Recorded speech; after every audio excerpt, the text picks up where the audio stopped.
Hello everyone. आज हम जिस एस्से के बारे में बात करने वाले हैं उसका नाम है फंक्शन ऑफ क्रिटिसिज्म। सबसे पहले ये जान लेते हैं कि फंक्शन ऑफ क्रिटिसिज्म क्यों लिखा गया था। तो एलियट इस वर्क को लिखने से पहले tradition and the individual talent नाम का एक एस्से लिखे थे, जिसमें इन्होंने रोमांटिक टाइम के वर्क को क्रिटिसाइज किए थे। क्रिटिसाइज करने से मतलब है कि उस टाइम के वर्क में बहुत सी कमी को बताए थे। क्रिटिसाइज करने से मतलब यही होता है कि किसी भी वर्क में जो कमी है उसको बताना। तो एलियट जब रोमांटिक वर्क को अपने इस वर्क में क्रिटिसाइज किए तो उस टाइम में एक राइटर थे जिनका नाम था जॉन मिडिल्टन मूरी। उसने एलियट के इसी work tradition and the individual talent के रिप्लाई में अपने वर्क रोमांटिसिज्म एंड ट्रेडिशन को लिखे थे। उसके बाद एलियट मिडिल्टन मूरी के इस वर्क के रिप्लाई में अपना वर्क फंक्शन ऑफ क्रिटिसिज्म को लिखा। इतना समझने के बाद अब इस एस्से के नोट को समझ लेते हैं। तो फंक्शन ऑफ क्रिटिसिज्म एक एस्से है जिसे टी.एस. एलियट के द्वारा लिखा गया था।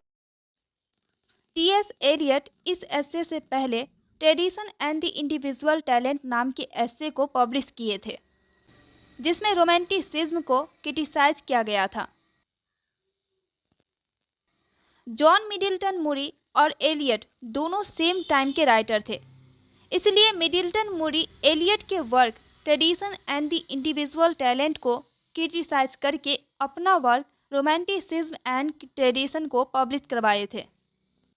फिर बाद में एलियट मिडिल्टन मूरी की इसी वर्क का रिप्लाई देते हुए अपने वर्क फंक्शन ऑफ क्रिटिसिज्म को लिखते हैं।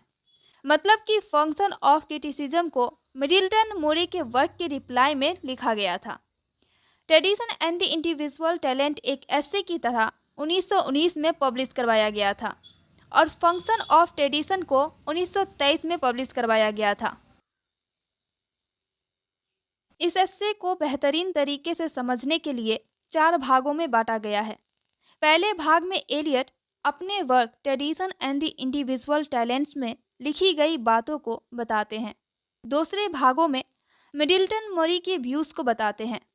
तीसरे में मिडिल्टन मूरी की व्यूज़ को गलत साबित करते हैं और चौथे भाग में एलियट क्रिटिसिज्म और आर्ट के क्रिएटिव वर्क के बीच का रिलेशन बताते हैं। अब ऐसे की बात की जाए तो पहले भाग में एलियट अपने work tradition and the individual talent में कही गई बातों को बताते हैं। एलियट का कहना था कि क्रिटिसिज्म की वजह से पोइट के वर्क का वैल्यू पता चलता है। इस पहले भाग में एलियट कहते हैं कि क्रिटिसिज्म एक ऐसी चीज़ है जो पोइट के हार्ड वर्क को पहचानता है, और अगर कोई इंसान क्रिटिसिज्म को गलत समझता है और ये सोचता है कि क्रिटिसिज्म किसी चीज़ को समाप्त कर देता है, तो सबसे पहले उस इंसान पर क्रिटिसिज्म करना चाहिए, क्योंकि क्रिटिक्स यूं ही किसी के वर्क में कमी नहीं निकालती है। काफ़ी सोच विचार के बाद किसी भी वर्क को क्रिटिसाइज किया जाता है ताकि उस वर्क की क्वालिटी अच्छी हो सके और लिटरेचर में इम्प्रूवमेंट हो सके। आगे एलियट बताते हैं कि क्रिटिसिज्म की वजह से किसी भी वर्क की क्वालिटी अच्छी होती है, जिसकी वजह से रीडर्स को अच्छे क्वालिटी वाला वर्क्स पढ़ने को मिलता है। एलियट का कहना है कि लिटरेरी टेक्स्ट के लिए हर किसी का थिंकिंग अलग होता ही है, लेकिन हर पोइट का एम एक ही होना चाहिए कि वो अपने रीडर्स को खुद के वर्क में बिजी रख सके। इस एस्से के दूसरे भाग में मिडिल्टन मूरी के व्यूज़ को बताया गया है। मिडिल्टन मूरी कहते हैं कि रोमांटिसिज्म और क्लासिसिज्म दोनों एक साथ नहीं जोड़ा जा सकता है, क्योंकि दोनों में बहुत से डिफरेंसेस हैं। इसलिए हम क्लासिसिज्म और रोमांटिसिज्म को एक साथ फॉलो नहीं कर सकते हैं। मिडिल्टन मूरी का मानना था कि हर क्रिटिक्स को अपने अंदर की आवाज़ों को सुनना चाहिए, न कि किसी तरह के रूल्स को फॉलो करना चाहिए, क्योंकि रूल्स टूटने के लिए ही बनते हैं। एलियट मिडिल्टन मूरी की इसी बात को अपने इस वर्क में क्रिटिसाइज करते हैं, क्योंकि मिडिल्टन मूरी रूल्स की रिस्पेक्ट नहीं कर रहे थे और एलियट का कहना था कि अगर क्रिटिक्स अपने अंदर की आवाज़ सुनेगा तो वह मनमानी करेगा, जो मन में आएगा वह करेगा। इससे आगे एलियट क्लासिसिज्म और रोमांटिसिज्म के डिफरेंसेस को बताते हैं। एलियट के हिसाब से क्लासिसिज्म कंप्लीट और मैच्योर है, लेकिन रोमांटिसिज्म फ्रेगमेंट और इमैच्योर है। मतलब कि एलियट के हिसाब से क्लासिसिज्म रोमांटिसिज्म से बेटर है। तीसरे भाग में एलियट मिडिल्टन मूरी के व्यूज को क्रिटिसाइज करते हैं और कहते हैं कि क्रिटिसिज्म का काम है कि आर्ट के लिए कोई नया रूल्स बनाए ताकि आर्ट को और भी ज़्यादा परफेक्ट बनाया जा सके। और ऐसा रूल्स बनाने के लिए क्रिटिसिज्म को ट्रेडिशन फॉलो करना ही पड़ेगा। इसी वजह से अगर कोई अपने अंदर की वॉइस को फॉलो करता है तो वह एक अच्छा क्रिटिक्स नहीं हो सकता है, क्योंकि वह क्रिटिसिज्म के रूल्स को फॉलो नहीं कर रहा है बल्कि अपनी मनमानी कर रहा है।